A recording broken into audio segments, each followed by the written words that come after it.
예, 감사합니다. 신의단 이도중입니다.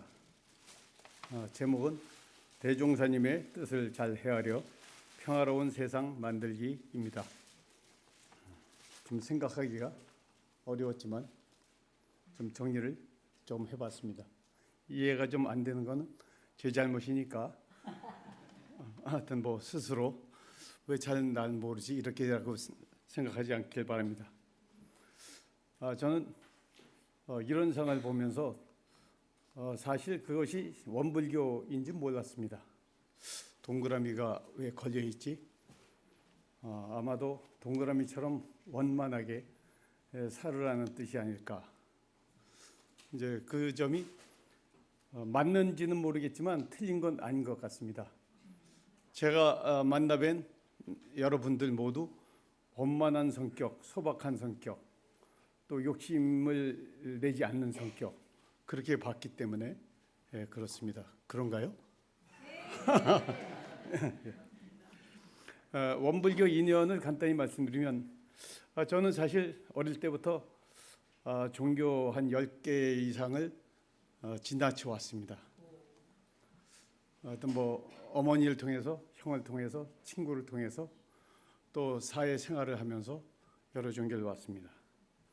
원불교는 가장 늦은 최근에 왔고, 중국교당 와서 보사님 만나서 보사님의 훌륭하신 모습을 보고 입교하고 여태 다니고 있습니다. 고맙습니다. 원불교를 하면서 누가 만드셨을까? 전 근대 종교에 대해서 좀 많이 좀 봤었는데 원불교도 그런 일이 아니었을까라고 생각했습니다. 하여튼 소태산 대종사님이 1916년 일제강점기라고 하는 답답한 상황이었습니다. 대종사님께서 정신문명이 왜 중요한지, 또 물질문명보다 뒤처진 정신문명 때문에 어떤 일이 벌어지고 있는지에 대해서 충분히 공감하고 실감하고 이 점에 대해서 앞장서야 하는데, 문제는 말이 통하지 않는 그 시대에 이 많은 그 중생들을 어떻게 끌고 갈 것인가 큰 고민을 했다고 봅니다. 그래서 우선 합일의 정신을 통해서 단결해서 힘을 기르자라고 했지 않았나라고 생각합니다. 원불교는 아시는 것처럼 경전에 금강경이나 이런 불경도 있고, 그 다음에는 또 다른 종교를 잘 믿으면 나를 잘 믿는 것과 같다라는 말씀도 하시고, 또 사상이 다른 거에 대해서 어떤 젊은이들이 문제를 일으키러 가려고 하니까 그러지 말라고도 하셨습니다. 또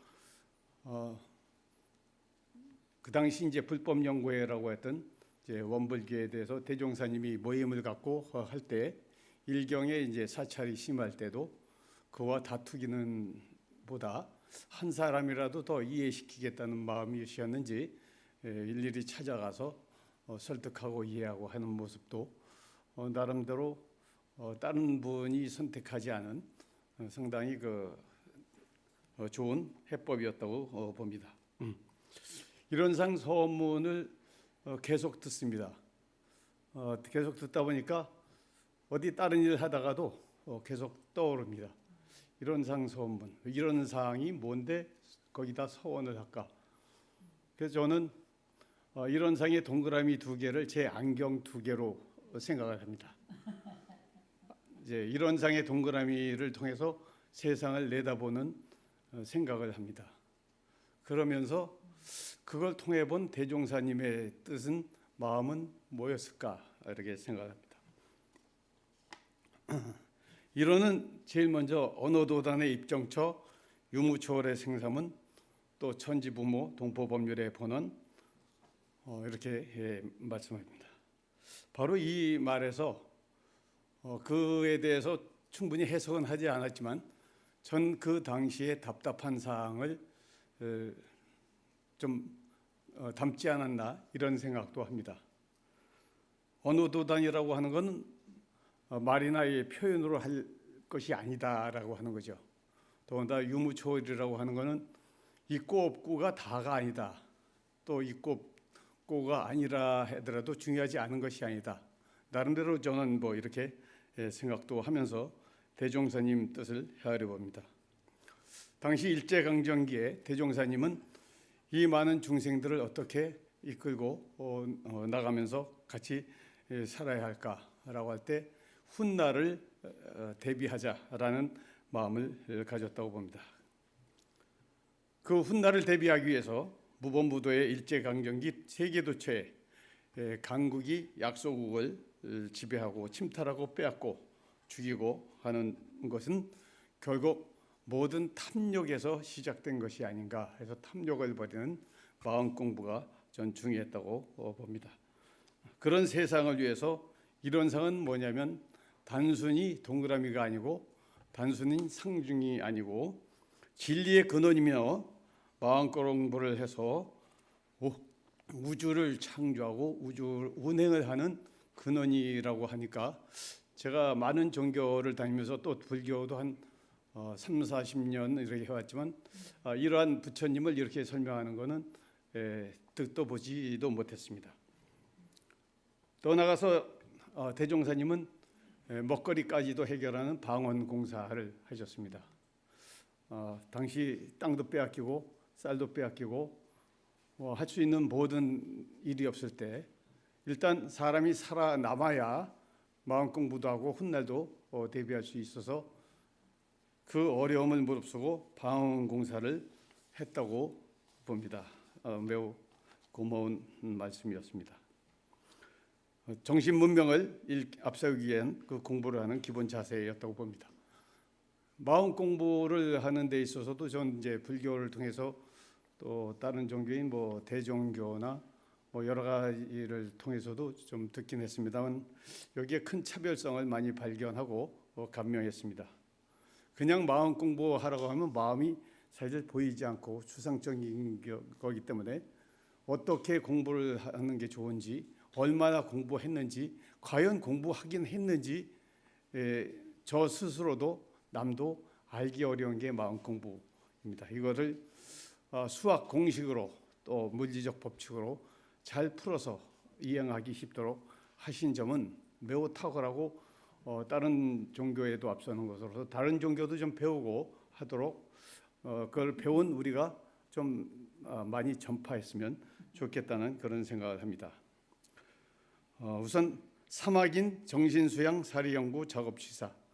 세상은 거짓말이 많고 거짓인지 아닌지도 모르는 정신도 좀 올바로 자리 잡기 쉽지 않습니다. 사리도 똑바로 보기 어렵고 또 그 안에서 올바른 일을 선택해서 하는 것도 또한 쉽지 않습니다. 그 마음 공부를 사막으로 풀고 그 실천을 위해서 신분의성으로 취하고 불신과 탐욕과 나와 우를 버리라고 한 것은 단순한 말씀이 아닙니다. 이에 대해서 더 공부를 하면서 더 많이 익혀야 되겠습니다만 더군다나 또 저는 불교 생활도 여러 번 했지만 그냥 일반 교도님들 간에 부처님이라고 부르는 것 과연 그래도 되는 건가 이런 생각을 좀 했었는데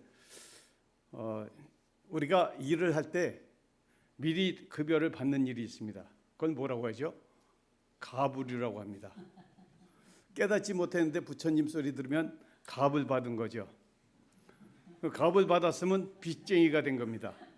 갚아야죠. 부처님 소리 한 번 이상은 들으셨을 테니까 빚쟁이라고 생각하고 저를 포함해서 꼭 갚도록 노력해야 되겠습니다. 중국 교당 다니면서 여러 그 고마운 모습을 많이 봤습니다. 저는 혼자 뭘 똑똑하더라도 결정하고 하는 모습에 많은 세상이 불편해하는 걸 보고 그에 대해서 상당히 민주적이고 투명하면 좋겠다라고 했는데 제가 참여는 안 했지만 매사를 회의를 통해서 논의를 하고 결정해 나가는 모습은 매우 귀감이 됩니다. 또 대종사님, 또 정법사님, 뭐 이렇게 또 종사님들, 그다음에 높으신 분들 이렇게 봤는데 한 번도 어깨를 으쓱거리거나 뻐기거나 또 군림하거나 하는 모습을 느끼지 못했습니다. 역시 가르침과 어떤 차별성이 충분히 있다라고 하는 점에 대해서 매우 감명을 받고 있습니다. 끝으로 이제 제 제목에 한 세계 평화를 위한 정신 문명에 앞선 과제에 대해서 말씀드리고 끝내도록 하겠습니다. 어느 학교에 급훈에 이런 것이 있습니다. 스스로 깨이면 병아리가 되고 남이 깨트리면 후라이가 된다. 네, 통일 평화의 세계 평화를 위해서 정신 문명에 앞서야 하는 과제는 지금도 세계는 공통점을 발견해서 하나가 되고 서로 포용하기보다는 조금이라도 다른 것을 찾아서 다투고 못 살게 하고 전쟁 벌이고 파괴하고 생명을 빼앗는 일이 난무합니다. 우리 역시도 같은 동포들이 외세에 의해서 분단됐는데 그러면 우리끼리 피해자니까 함께 뜻을 모으고 힘을 합쳐서 그 문제를 해결했으면 좋은데 같은 동포가 서로 싸우고 지구상 최고의 적이 되어 있습니다. 세계 도처에 벌이는 전쟁이 우리도 있었고 또 앞으로 잊지 말라는 법이 없습니다. 그걸 깨트려야 되는데 결국 남북 모두 대종사님의 뜻을 잘 헤아리고 익혀서 하나 되는 정신 문명이 앞서는 그런 세계의 공부를 해나가면 다시 대화가 열리고 소통이 열리고 교류 협력이 이루어지고 통일 평화로 나가는 길이 되지 않을까 이렇게 생각합니다. 원불교인 저를 포함해서 대종사님 경전을 그냥 생각할 것이 아니라 그 당시 또 지금이라면 대종사님께서 어떻게 하셨을지라고 하는 생각을 해보면서 공부를 했으면 좋겠습니다. 대종사님의 뜻이 통일 평화 공존과 세계 평화 공존을 만들어내는 정신 문명을 관철시키기 위한 것으로 가르침을 더 배우고 실천하도록 노력하겠습니다. 고맙습니다.